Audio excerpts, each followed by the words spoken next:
The concerns and aspirations. Gordon Brown outside number 10 Downing Street in June 2007, speaking his first public words as Prime Minister. He had ached for this moment.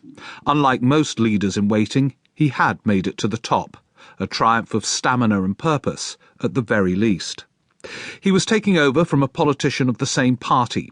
His administration was succeeding one where he himself had been a leading figure. Yet what he promised was a new government with new priorities, implementing a programme of change. I will try my utmost.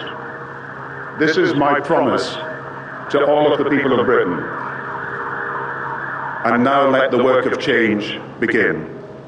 Thank you. And then the work began. This series will tell the story of Gordon Brown's extraordinary and dramatic 3 years at the peak of British politics, from the initial coronation and early adulation, through the depths of despair, to the final electoral defeat. To explore this period, I've interviewed key figures behind the scenes in Brown's number 10 who have never spoken in public before about what happened, and many former cabinet ministers who also talk candidly for the first time.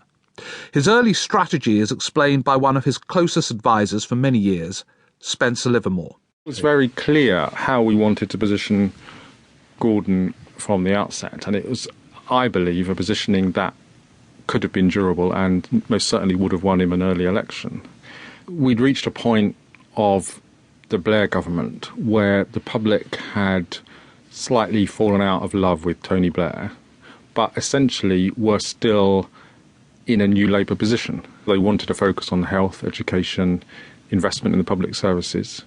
They probably wanted a return to a domestic priority rather than what they saw as perhaps foreign adventures, but a slightly different style of politics of delivering that.